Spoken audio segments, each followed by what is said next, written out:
Olá pessoal, sejam todos bem-vindos a mais uma explanação sobre um tema que é inerente aos nossos dias, sempre à luz da doutrina espírita, aqui no canal da Associação Espírita Caridade, pelo Facebook e também no YouTube.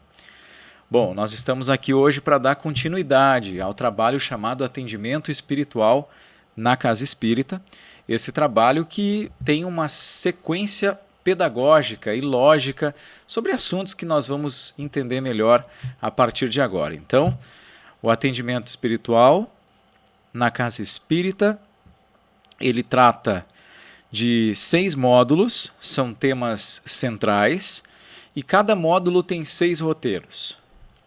Vamos descobrir que módulos são esses. O primeiro módulo, Nascimento. O segundo módulo, Vida em Família. O terceiro módulo fala sobre a dependência química, tudo à luz da doutrina espírita. Quarto módulo vai falar de depressão. O quinto módulo fala em obsessão. E o sexto, por fim, temor da morte. São assuntos que normalmente eles estão vinculados de uma maneira ou outra no nosso dia a dia, no dia a dia de algum familiar nosso, muito próximo, de algum amigo. E é interessante a gente saber o que diz a doutrina espírita a respeito, de que forma nós podemos nos posicionar ante as dificuldades que talvez venhamos a enfrentar ao longo dos nossos dias, que nada mais são do que provas de que nós precisamos crescer, de que nós precisamos melhorar. Em alguns casos, são chamados também de expiação, que são casos mais específicos, débitos de encarnações passadas que estão sendo saudados nestas oportunidades que hoje talvez façam com que se escorram lágrimas dos nossos olhos. Hoje nós vamos começar um novo módulo, o módulo de depressão.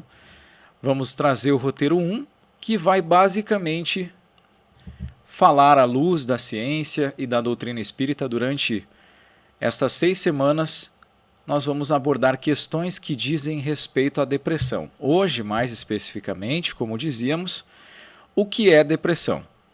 Depois, nas próximas semanas, as causas da depressão, consequências desta doença e o tratamento para a depressão.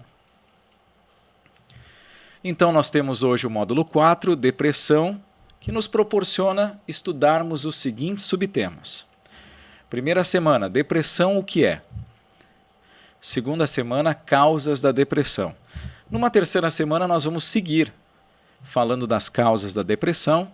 Quarta semana, consequências da depressão. E aí nós teremos as 2 semanas subseguintes falando do tratamento da depressão. 6 semanas, portanto, em um tema muito riquíssimo, um tema muito atual, um tema que vale a pena nós observarmos. Então, hoje vamos falar depressão. O que é? Um pouco mais objetivo, para que a gente possa dar um pontapé inicial no assunto. Aurélio Buarque de Holanda diz que a depressão é um abatimento moral ou físico. Já no livro Depressão, do Isaías Claro, nós temos a seguinte observação, a seguinte definição sobre depressão.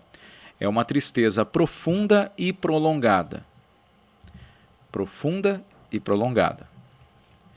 Mais uma definição na Folha Espírita de abril de 1998 pelo Dr. Jader Rodrigues.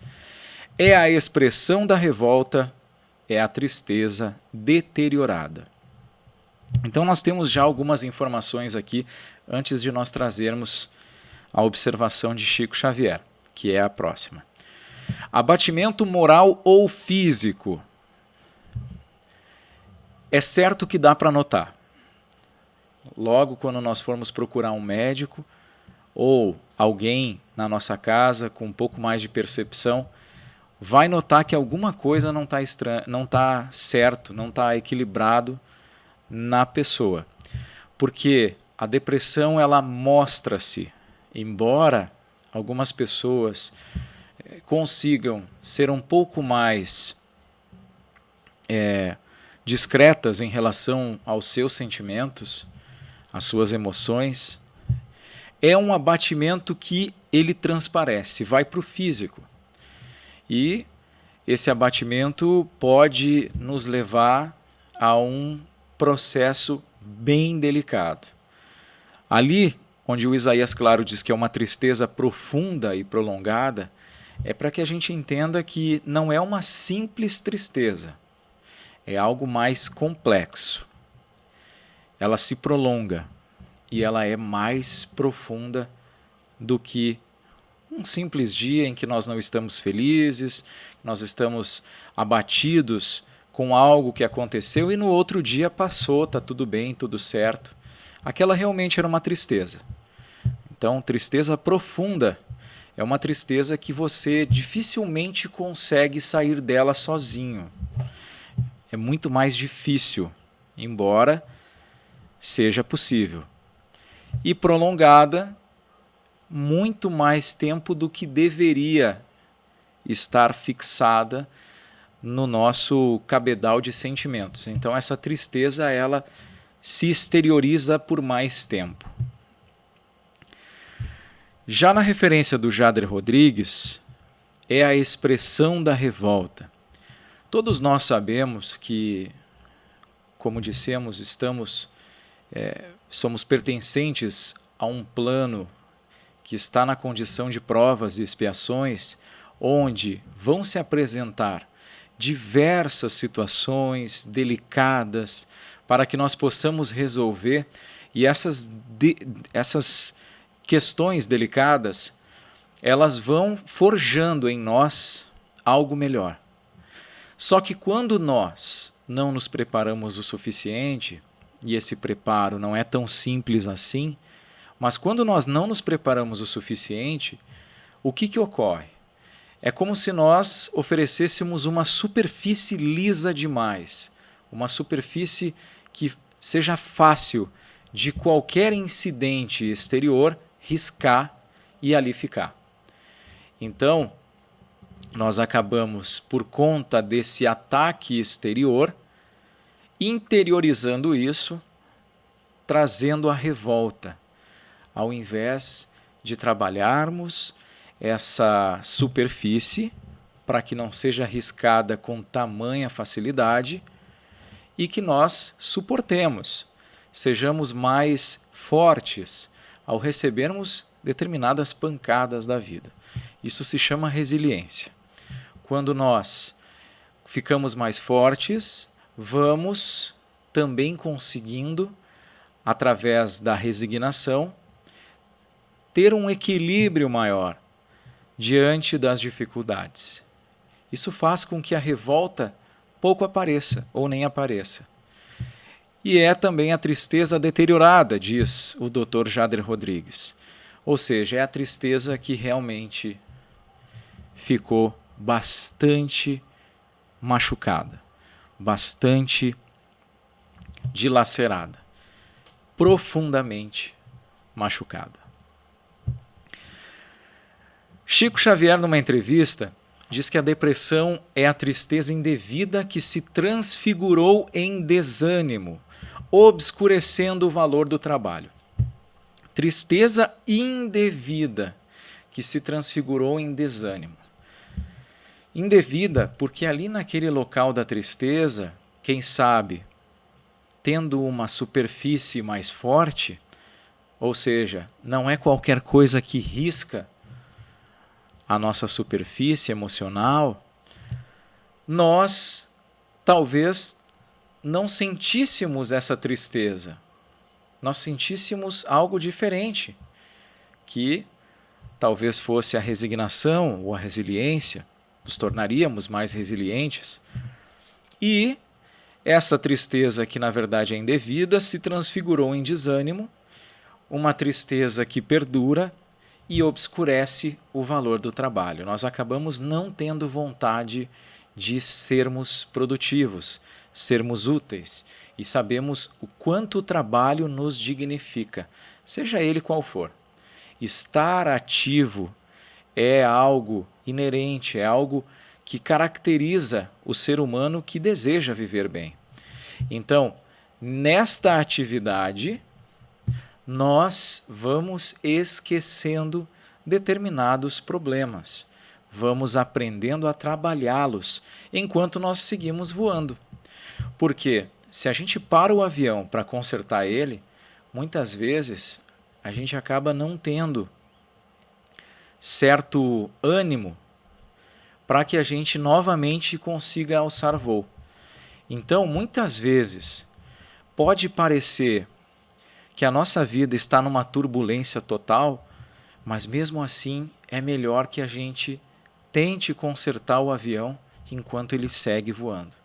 Porque quando a gente para total, muitas vezes nos entregamos a essa tristeza profunda, a essa depressão, e para novamente o avião sair do chão é um pouco mais difícil, mas não impossível. As explicações do Evangelho sobre depressão. Devido à nossa condição de espíritos comprometidos diante das leis divinas, habitantes de um plano de provas e expiações, somos levados a sentir. Apenas um detalhe aqui antes da gente seguir, é interessante a gente lembrar que desde que nós somos parte de uma criação, a criação de Deus, nós estamos sujeitos a essas leis divinas. Então, independente do plano que nós estivermos. Mas aqui está especificando, habitantes de um plano de provas e expiações, somos levados a sentir. Importante também lembrar que Santo Agostinho, lá no item 14, no capítulo 3 do Evangelho segundo o Espiritismo, diz que os espíritos em expiação são exóticos nesse plano de provas e expiações. Então é um número muito menor do que nós imaginamos que seja. E, mesmo assim, todos os habitantes desse plano, independente do seu objetivo em determinada encarnação, são levados a sentir vaga tristeza, uma espécie de apatia, a vida amarga, infelicidade. Vaga tristeza é uma tristeza que normalmente chega, estaciona e fica ali. Não pede permissão para ficar. Normalmente não se tem uma razão, uma causa muito clara, sem que nós coloquemos a mão na obra, a mão na massa, para procurarmos essa causa. Uma espécie de apatia em relação à vida, ficamos um tanto quanto apáticos de fora, sem uma certa vontade de ver o brilho que existe em viver bem. A vida se torna amarga e acabamos sendo infelizes. E o nosso espírito, aspirando uma vida melhor que ainda não merece, se rebela. Talvez, em algum momento, ao ouvir essa expressão, o nosso espírito, sabendo que Kardec elaborou muito bem um comentário sobre os elementos do ser, revela que nós somos compostos por corpo físico, perispírito e o espírito. Parece estranho se nós falarmos o nosso espírito quando nós estamos partindo do pressuposto que o ponto de partida é o espírito, é a inteligência. Mas se nós estamos partindo do pressuposto que nós somos o ser completo, nós podemos dizer tranquilamente: o nosso espírito aspira uma vida melhor que ainda não merece e, portanto, se rebela. Importante também colocar aqui, não é que nós não mereçamos coisas boas. É que normalmente a nossa linha de comparação, ela é sempre muito maior do que deveria ser. Nós sempre colocamos expectativas muito acima do que deveríamos colocar. Então nós gostaríamos de ter determinadas coisas que fulano, que Beltrano tem, e aqui falando só de materialidade, Quem sabe um carro, uma casa que o meu vizinho, que meu amigo tenha, ou o meu filho, ou o meu amigo tem 2 filhos, eu gostaria de ter 2 filhos, eu só tenho um ou não tenho. Então eu começo a colocar para mim expectativas que talvez estejam fora da minha pauta de programação da encarnação. E não se conformando com isso, nós acabamos nos rebelando. É a falta de resignação, a falta de fé num Deus que quer sempre o melhor para nós. Então nós estabelecemos comparações que são, na verdade, totalmente improdutivas. Aspiramos aquilo que talvez nós não mereçamos ainda, porque não é aquilo que está na nossa pauta. Não é o que precisamos para avançar nessa encarnação. Ou talvez porque realmente tenhamos utilizado mal determinados benefícios numa vida anterior, e aí desta vez é melhor que nós sigamos andando, caminhando sem determinados acessórios. Caímos no desânimo, na tristeza, no abatimento, e aí estão os flagelos se instaurando em nosso ser. Está lá no capítulo 5, Bem-aventurados os aflitos, no Evangelho segundo o Espiritismo. Mas atenção, simples tristeza não é depressão. Lá no livro O Corpo em Depressão, de Alexander Lowen. Importante dizer isso. Alguns de nós talvez já tenhamos assistido um filme muito legal que antigamente tinha no Netflix. Hoje eu confesso que acredito que não esteja mais, não tenho certeza, mas fica a dica aos irmãos. O nome do filme é Divertidamente. É um filme da Disney, salvo engano. Lá nesse filme existe uma menina e dentro da mente da menina diversos sentimentos, emoções que a conduzem. E lá nós percebemos que a alegria muitas vezes toma frente, assume o comando. E no desenrolar do filme vamos perceber a importância da tristeza, também vez por outra comandar a menina. Então vejamos que ter saúde, na verdade, não é estar sempre alegre. Ter saúde é estar nessa variação. Nós precisamos da tristeza, nós precisamos da alegria, nós precisamos, vez por outra, de uma paz. Outras vezes, nós precisamos também de algo que nos deixe um tanto quanto agitados, porque se nós ficarmos só na paz, nós não avançamos, acabamos transformando essa paz em ociosidade. E aí falta aquela agitação para que nós possamos também caminhar. Então, saúde, equilíbrio, é a variação disso. O que não pode é uma tristeza que se aprofunda e se prolonga. Aí nós estamos falando em depressão. Mas uma simples tristeza, quando um familiar parte, normalmente nós nos colocamos num estado de luto. Como é que a gente vai se sentir alegre num momento como esse? Mesmo entendendo a vida após a morte, mesmo compreendendo que em algum momento, com a bondade de Deus, nós possivelmente nos reencontraremos com aquela pessoa, como é que nós vamos sentir alegria naquele momento em que, na verdade, é uma despedida? Qual de nós sente alegria ao se despedir de uma mãe, de um filho, quando este vai viajar para longe, sem saber se volta? Realmente é algo muito difícil de se sentir em momentos assim. Então é natural que a tristeza venha. É natural que fiquemos abatidos.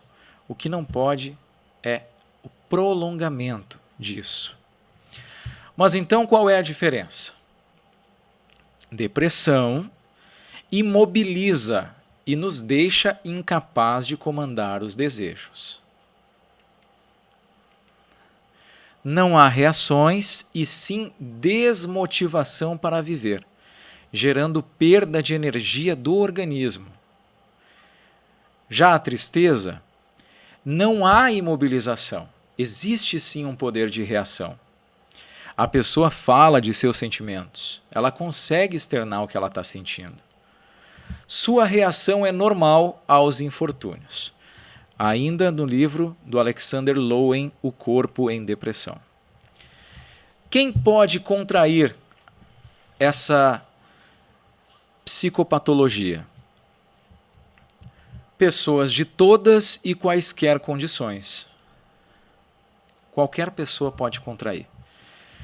A gente está em um momento de pandemia, até por isso que esse trabalho está sendo apresentado de forma digital. Normalmente nós receberíamos as pessoas aqui se não estivesse este cenário diferenciado em função do distanciamento social tão necessário. Nós estaríamos aqui recebendo as pessoas para esta atividade de atendimento espiritual. No entanto, a pandemia está aí e qualquer um pode contrair ou ser contaminado pelo coronavírus. Então, por isso existe um cuidado muito grande. Com a depressão não é diferente. Qualquer um de nós pode ser atingido por essa psicopatologia.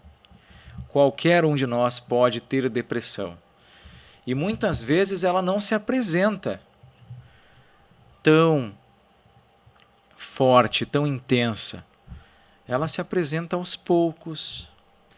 Ela não é tão ativa de início. Vai começando a construir uma casinha dentro dos nossos sentimentos.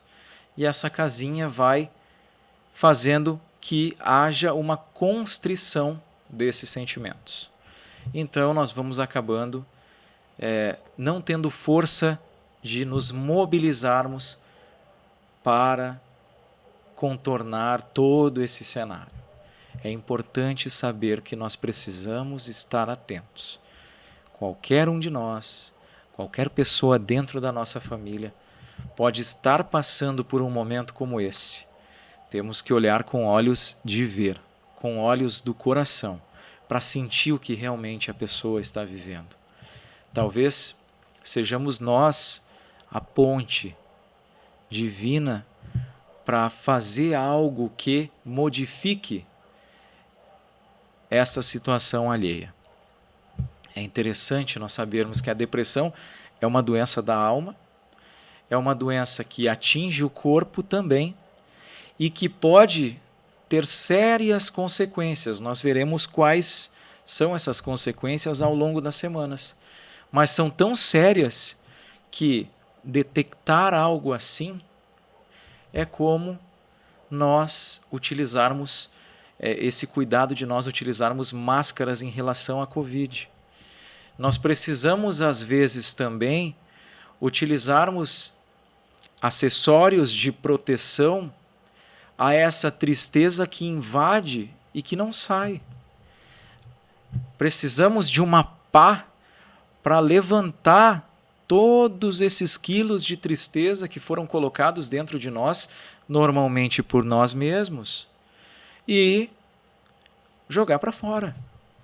Precisamos ter esse trabalho, esse cuidado, senão fica mais difícil e mais grave a cada momento. Qual a duração? Para entendermos a gravidade. Semanas, meses, anos e olhem só, encarnações. Então, dependendo da situação, o indivíduo está numa profunda depressão, acaba por chegar a uma consequência devastadora, que é o suicídio, acaba não tendo vontade de viver e resolve tirar a própria vida. O que é realmente algo bastante complexo. Fazendo isso, não se cura da depressão. Não é assim que funciona. Segue com essa psicopatologia e numa próxima encarnação, pode novamente apresentar esses tipos de sinais. Uma criança que às vezes já nasce com uma tristeza que ninguém sabe explicar por quê. É a vida do espírito ao longo das encarnações mostrando suas facetas. Quem conseguir observar com olhos de ver, com os olhos do coração, sentirá como é complexo o nosso sistema de vida. Então aproveitemos. Nunca é tarde para resolvermos um processo depressivo. Há diversas maneiras clínicas, existem medicações, existem tratamentos, terapias e também uma ajuda espiritual que pode ser recebida na casa espírita ou na fé que lhe faça sentir melhor. Mas existe formas, mecanismos de reaver essa situação. É necessário pelo menos tentar, saber que existe, para que se consiga o êxito. Se não tentar, dificilmente sairemos de um processo desses, tão fácil, e normalmente sem ajuda, dependendo do grau em que nós nos encontramos, fica realmente mais complicado também nos livrarmos dessas amarras de tristeza. Depende muito, então, da personalidade da pessoa ou de fatores da vida atual. Pessoas que nos ajudam são fatores externos da nossa vida atual. Quem sabe lá, nós somos casados, o nosso marido ou a nossa esposa, dependendo de quem está assistindo, é uma pessoa baita parceira. Para quem está nos assistindo fora do Rio Grande do Sul, uma pessoa muito parceira, né? Vamos trocar o baita por muito. Uma pessoa muito parceira, mas tão parceira que ela consegue te ajudar a sorrir de novo para a vida. Mas tem outras situações que a pessoa é solteira, talvez seja esse o motivo, as decepções da vida amorosa, esse é o motivo que a tenha levado a um processo depressivo, e sem essa ajuda fica um pouco mais difícil. Aí é necessário buscar todas as alternativas, assim como aquele que tem o parceiro também deve procurar. Curar-se de algo tão complexo exige tratamento complexo, exige um ataque a diversas bases dessa doença. E para isso é necessário que nós compreendamos o quão complexa é essa psicopatologia e quais são os mecanismos que nós temos a nosso favor para reaver esse cenário para melhor. Pode perdurar toda a encarnação e acompanhar o espírito desencarnado, como nós falávamos antes, está lá no livro Depressão, do Isaías Claro. Quais os graus da depressão? São variados. Podem manifestar-se de forma crônica ou aguda, passageira ou permanente, branda ou grave. Então, podemos ter uma tristeza profunda que vem, se manifesta, tratamos, resolvemos momentaneamente, mais adiante ela volta, precisamos novamente atacar com todos os nossos acessórios, com todos os nossos mecanismos de reação, ajuda profissional, ajuda espiritual, para que nós possamos realmente tentar ganhar o jogo. São várias partidas que nós jogamos. Podemos até perder em algumas, mas nunca desistir. Nunca desistir do campeonato. Perfil do depressivo. Aparência triste e abatida, preocupações com doenças físicas. Às vezes a depressão se enruste em outras doenças. Ela cria no interior da pessoa um medo em relação a outros tipos de doenças. E ela se disfarça nisso. Acabamos pensando mais em um medo de ter um infarto, quem sabe, do que naquela própria tristeza que nos abate. Passa muitas horas sentado ou deitado, existe um desinteresse por quase tudo, movimentos e falas tornam-se lentos.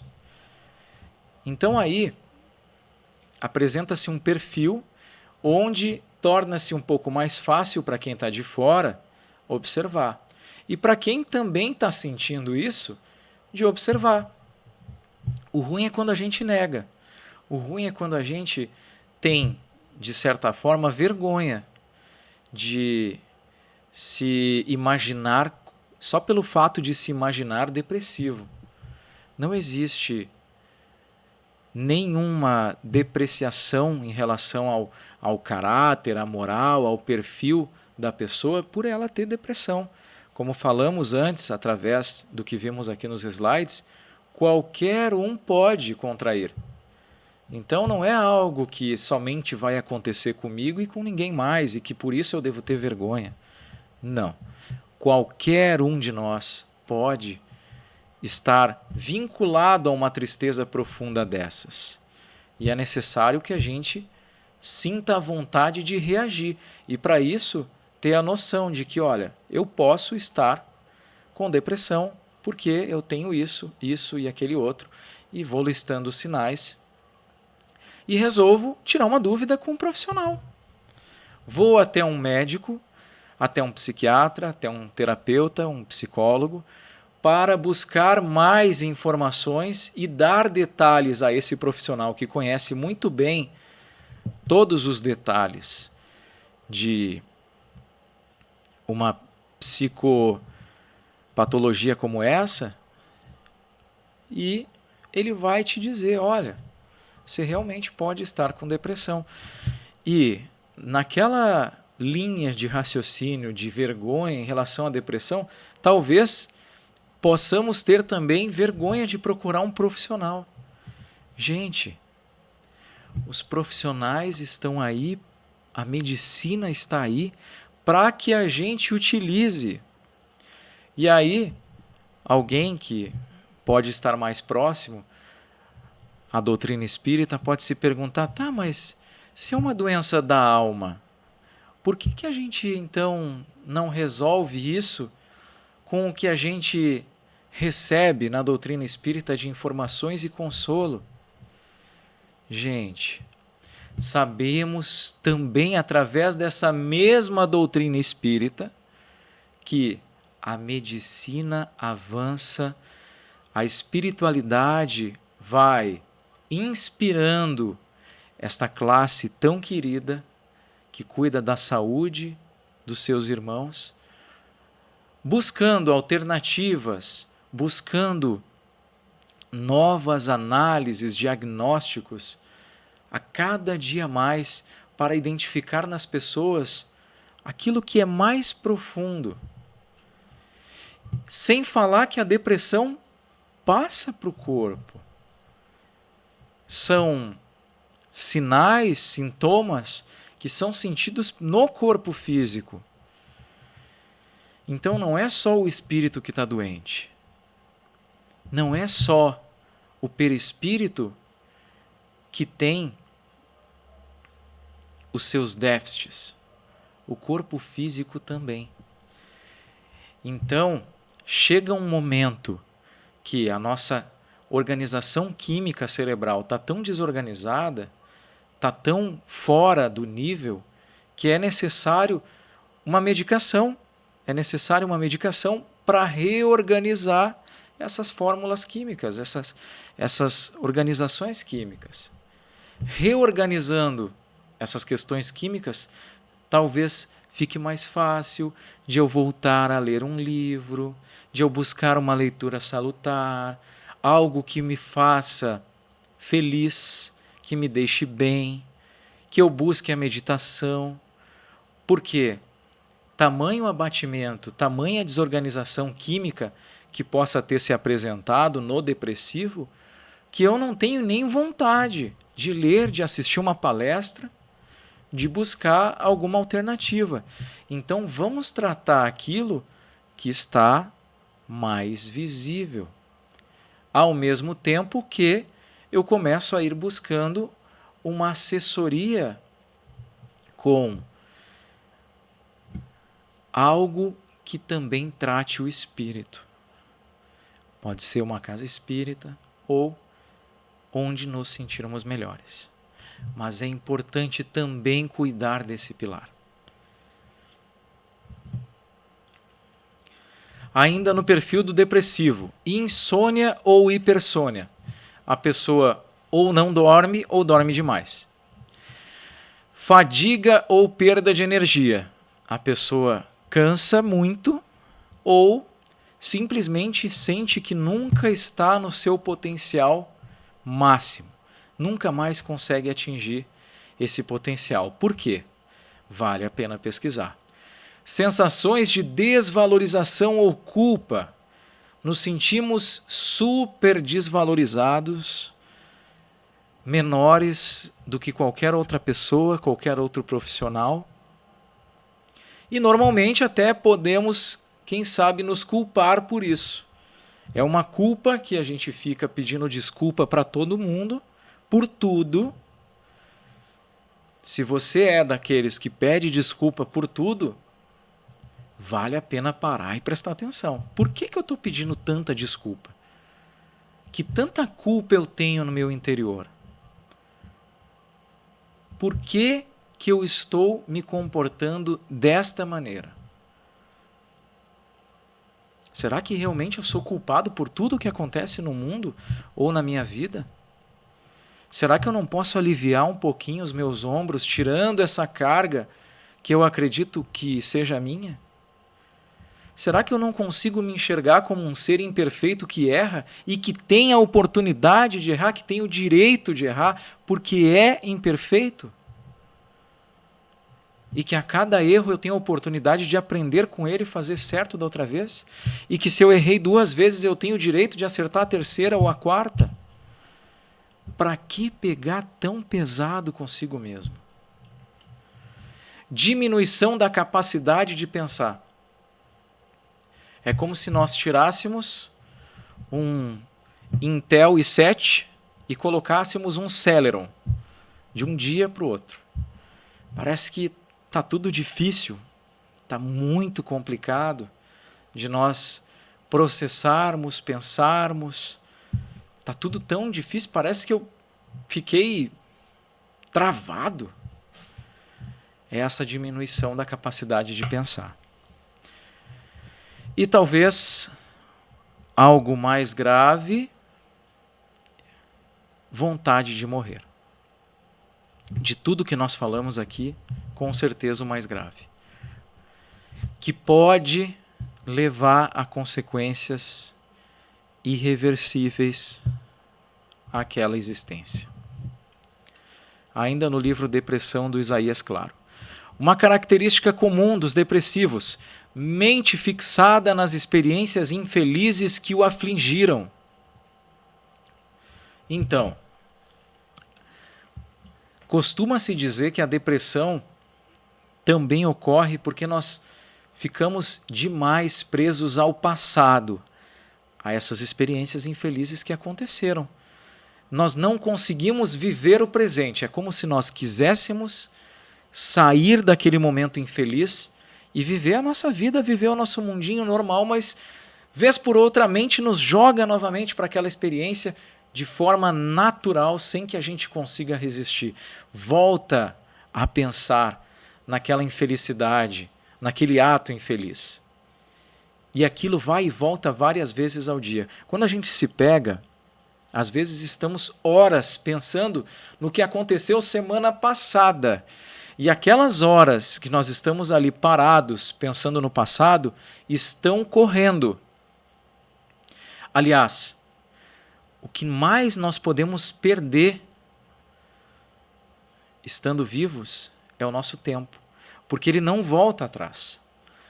Então essas horas que eu poderia estar aproveitando para fazer algo no presente e estar com a minha mente no presente, eu estou no passado. Estou vivendo somente aquelas experiências. E voltando lá para o momento da briga, o que eu poderia ter dito para o fulano? Por que aconteceu desse jeito? Eu deveria ter falado tal coisa. Ah, mas se o fulano novamente vir conversar comigo, eu vou falar para ele. E fica, e remói, e mistura, e não sai daquilo. Mente fixada no passado. Incompreensão no sentido real da vida. Nós acabamos perdendo a vontade de ver a vida colorida. Acabamos querendo ver ela só em preto e branco. Achamos que a vida é assim. Falta-nos viver com os olhos voltados para a essência. Lá no livro Pequeno Príncipe, nós temos justamente essa ideia de um adulto que precisa viver mais tempo como se fosse uma criança. Porque as crianças normalmente elas estão mais voltadas para a essência da vida. Elas conseguem viver com mais leveza. É ou não é que vez por outra a gente pensa, ai, como era bom a minha vida de infância, né? Como era bom ser criança, não tinha responsabilidade, eu não tinha peso nas costas. E agora estou com um peso tão grande, mas tão grande que eu não consigo carregar. A vida perde o colorido para mim. Não, peraí. Vamos pegar lá novamente a minha caixinha de Faber-Castell e vamos dar uma pintada nessa vida aí. Vamos pegar as cores ali e vamos colocar, vamos aplicar no papel.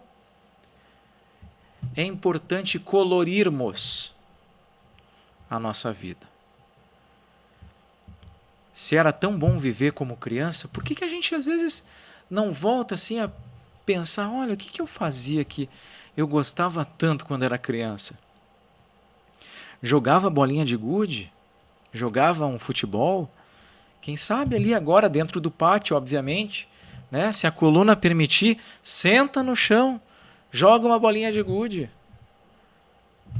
Perde, entre aspas, um tempo nisso, para que a gente possa ver como é bom sair da vida preto e branco, da vida sem sentido, da vida na excessiva materialidade, na vida que faz com que nos percamos da verdadeira essência. Vez por outra dá para fazer isso. Ah, mas eu não tenho tempo. Se nós chegarmos a um processo depressivo, a gente vai ver que tinha tempo. Porque aí a gente não vai conseguir fazer mais nada, a gente vai ter tempo para tudo e não vai conseguir. Vale a pena tentar. A não aceitação do sofrimento, gerando revolta e tristeza deteriorada, gerando depressão. Então eu não me resigno, não aceito isso que está acontecendo comigo, me revolto, fico muito triste, muito chateado e acabo criando a depressão, gerando a depressão no meu ser. Qual é a contribuição do Espiritismo? O Espiritismo é a chave com a qual tudo se explica. Por quê? Vamos entender o que somos. Somos espíritos imortais, já tivemos uma existência anterior, e antes daquela uma outra, e antes daquela outra, e ainda vamos ter outras existências. Então nós somos o resultado de tudo que nós já passamos em existências anteriores. E esse resultado hoje, não sendo tão bom, pode ter explicação naquilo que nós atribuímos ao longo das encarnações anteriores. Então é um pouco mais fácil pensar dessa forma. E não se cobrar tanto, e não cobrar da vida porque ela é tão injusta conosco. Antes de cobrarmos justiça da vida, observemos a nossa vida do espírito, a vida que perpassa uma encarnação, que tem explicações pretéritas e que pode também direcionar melhor o nosso futuro. De onde viemos? Da pátria espiritual. Para onde vamos? Retornar a essa pátria espiritual para que num outro momento oportuno voltemos para esse contato com a matéria tão importante para que a gente consiga se desenvolver. Pensemos bem, se nós não tivermos contato com a matéria e se vez por outra a gente não tiver contato com uma situação, seja ela qual for de dificuldade, que tipo de mérito há no nosso crescimento? Como é que nós vamos crescer simplesmente pela onda da maré? Não, é necessário um crescimento que vai acontecendo mediante os passos que nós vamos dando. É um crescimento com autonomia. Nós vamos crescendo porque nós realmente estamos focados nisso. Estamos querendo isso. E quando nós chegarmos à perfeição, que quando comparada a de Deus pode-se dizer que é relativa, quando nós chegarmos a essa perfeição, nós vamos ter a certeza de que nós merecemos este estado. Porque nós sabemos que existe um determinismo divino que nos auxilia lá desde o momento em que fomos criados. E esse determinismo vem cada vez diminuindo ao longo dessa caminhada, no momento em que nós vamos aumentando o livre-arbítrio, o poder de escolha, esse determinismo vai diminuindo e, através do livre-arbítrio, nós vamos chegar no ponto de perfeição relativa com a certeza de que lá chegamos porque nós nos esforçamos. Se não existisse livre-arbítrio nessa jogada aí, poderíamos dizer que o único que jogou bem no time, que jogou bem no campeonato da vida foi Deus. Porque Ele fez todo mundo chegar à perfeição. Onde estaria o nosso mérito? Onde estaria o nosso crescimento?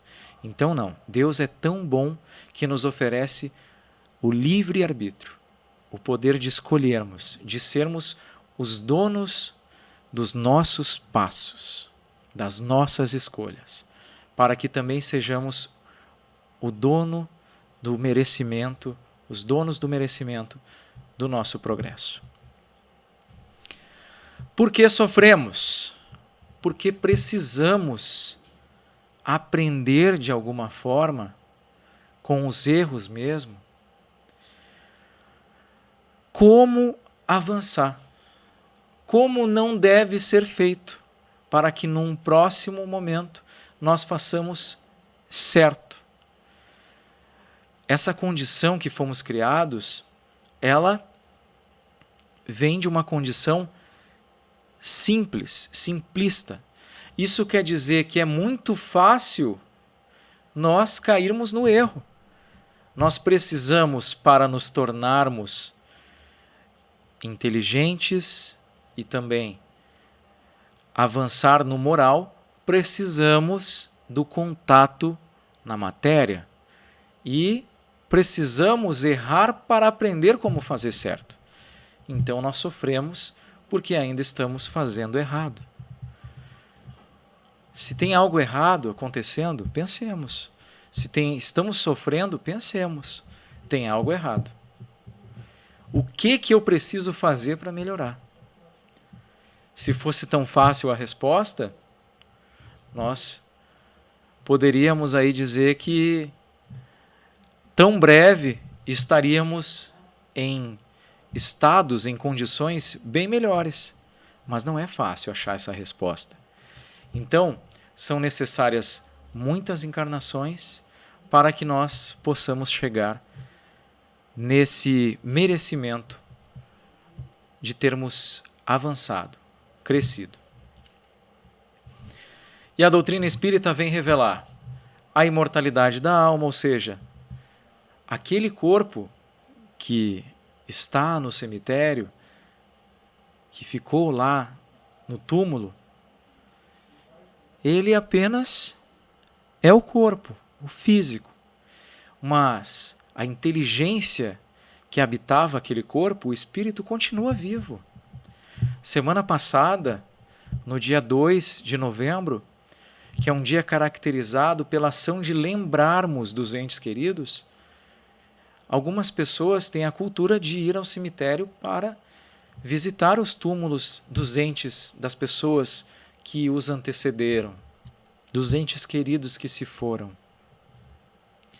Mas as inteligências que habitavam aqueles corpos, eles têm uma programação de sequência, assim como nós temos. Então, obviamente, que dependendo da forma como desencarna, leva-se um tempo para chegar novamente à linha de avanço que já o plano espiritual nos fornece. Mas certo é que todos vamos sobreviver à morte do corpo físico e que vamos avançar, que vamos ter oportunidades outras. A existência do mundo espiritual, ou seja, nós não somos aqui a única bolachinha do pacote. Existe uma quantidade enorme de espíritos que nós não vemos, alguns vêm por conta da vidência, mas existe uma quantidade enorme de espíritos habitando o mundo espiritual. E que esse mundo existe e precede o nosso, o material. E mesmo que esse mundo material acabasse de um dia para outro, o mundo espiritual continuaria ali. Então, existe algo além da matéria. A vida corpórea torna-se simples passagem e passa a ter um real sentido. Então, quando eu entendo que a vida não precisa ser tão corrida, que a vida pode ter um pouco mais de breaks espirituais, ou seja, que eu vou procurar cuidar do meu espírito, ter um momento de meditação, de dedicação ao estudo, para que o espírito se torne cada vez melhor, aí nós realmente passamos a ter uma ideia de vida, um sentido de vida mais amplo. Isso está lá no Evangelho segundo o Espiritismo, capítulo 2. Os sofrimentos e as dificuldades passam a ser compreendidos e aceitos como incidentes de curta duração, gerando forças para o enfrentamento de todas as situações afligentes e estímulos para a recuperação da alegria de viver. Então, esses sofrimentos, essas dificuldades, começam a aparecer para nós como algo que pertence à nossa vida, mas que não é a nossa vida. Faz parte dela, que aconteceu e vai passar. Toda dificuldade tem um prazo de validade, assim como as alegrias também não perduram o tempo todo da nossa vida. Então aproveitemos cada momento desses. E a nossa reflexão resiste com energia a essas impressões que vos enfraquecem a vontade. Diante das inquietações e tribulações da vida, sede fortes e corajosos, cumprindo resolutos as diversas obrigações que Deus vos confiou. Está lá no Evangelho segundo o Espiritismo, capítulo 5. Então, resistência, resiliência, trazer para nós mesmos, fornecer uma superfície que não seja tão fácil de riscar, que não é qualquer mau humor de qualquer pessoa que trabalha, que vive conosco, que vá riscar e nós vamos nos sentir mal. Que não é o nosso próprio mau humor, a nossa própria falta de vontade que vai riscar essa superfície sentimental, emocional e vai nos tornar vulneráveis. É diante disso tudo que a gente deve buscar coragem, força, aliada sempre à prece, pedindo para que Deus nos dê força para segurar esse turbilhão de dificuldades que se demonstra no nosso dia. E nunca esquecer de que nós somos uma parte muito importante da criação. Mesmo sabendo que o universo é gigante e que esse planeta não é o único que é habitado, Deus sabe muito bem de cada um de nós, conhece-nos profundamente. Qual é o pai que não conhece seus filhos profundamente? Então ele nos conhece melhor do que nós mesmos e sabe que pode nos confiar tarefas, e uma dessas tarefas é o nosso melhoramento. Não esqueçamos que se o ser perfeito, absolutamente falando perfeito, confiou a nós tarefas, é porque a gente consegue cumpri-las. Se nós não acreditamos em nós mesmos, existe Deus que acredita profundamente em nós e que nos dá quantas oportunidades forem necessárias para que a gente alcance esses objetivos. Portanto, menos cobrança e mais fé. Menos tristeza e mais força. E na semana que vem, nós teremos continuidade com mais um roteiro sobre depressão, falando então das causas, aquilo que pode causar a depressão. Queridos amigos, uma boa noite e até a próxima.